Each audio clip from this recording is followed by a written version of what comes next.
this generation. You know, we need some Noah-type Christians, don't we? We need some people that are willing to be separate and distinct and sanctified, ready for the Lord's use, ready to be different than the rest of the world. Go to Proverbs chapter 2, please.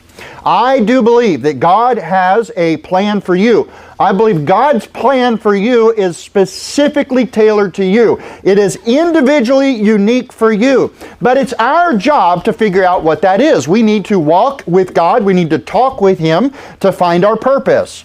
And I would ask you, are you willing to invest the time alone with God to find His goal for your life? Because look, here's the master plan, and if you'll open it and search it and just ask God that what it is, He'll show it to you. And I want to ask you, are you willing to invest the time alone with God to find out what His goal is for your life?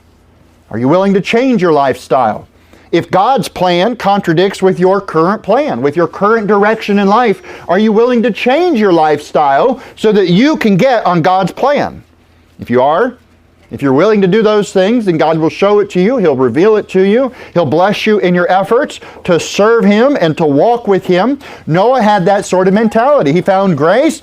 He was righteous. He was walking with God. He was separate from the rest of the generation. He was training his children in a different way. He was living in a different way. He figured out what God's plan was for him, and he lived it. Even though Noah didn't know for the first 500 years of his life that that's what he would be doing is on the ark, he lived for God. He knew that was right. And of course, when the opportunity comes, God says, now that's a man I can use. This is someone that's submitted to me and ready to be used. And so God did use him. And of course, after the flood, Noah was remembered of God. God didn't forget him. God didn't neglect him. God didn't leave him on his own. When God asks you to do something, even if you go through a storm and a flood, God's going to get you through it. God will use it to strengthen you and to help you learn things. You're in Proverbs chapter 2. Look at verse number 1. Let's take a look at this. Proverbs 2, verse number 1. My son, if thou wilt receive my words and hide my commandments with thee, right? Get it in your heart. So that thou incline thine ear unto wisdom and apply thy heart to understanding. It's your job to figure out the wisdom of the Lord in the Bible. Get in there and get it. Get the understanding. Make an application. Apply your heart to understanding. Verse 3, yea, if thou criest after knowledge and lifteth up thy voice for understanding, that means you're calling out to God. Oh God, I need your help. Lord, I'm a fool. I need your wisdom. Lord, please give me the characteristics to please you. Help me to be a better man, a better person for you. If you're asking God for these things sincerely, He'll see your heart, He'll hear your prayer, and He will answer you. He says in verse 4, if thou seekest her as silver and searchest for her as hid treasures. I want you to understand, God's purpose for your life is in here. Somewhere. It's kind of a hid treasure. I can't just go to your page. Oh, I know what yours is. It's right here.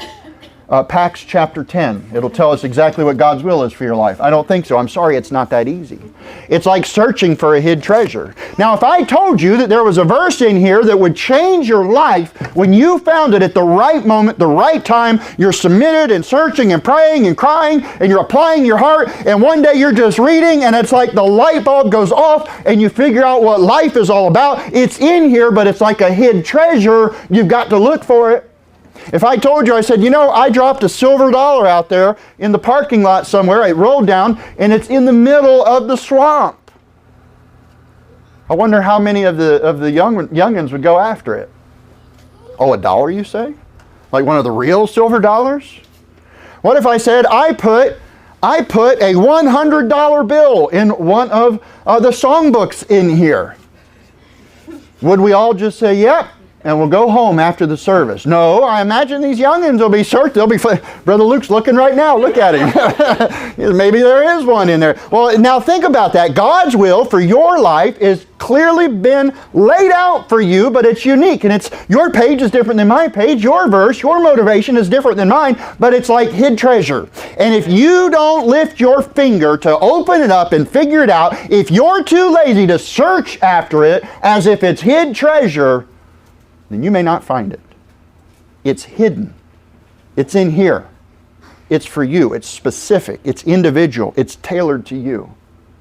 God knows who you are. He knows what you're capable of.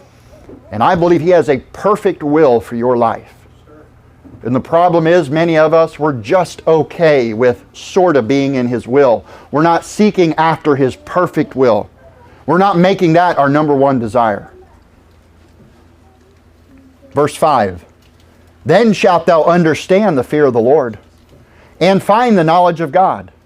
For the Lord giveth wisdom, out of His mouth cometh knowledge and understanding. If you would go to Hebrews chapter 6. Again, God has a plan just for you. It's like hidden treasure.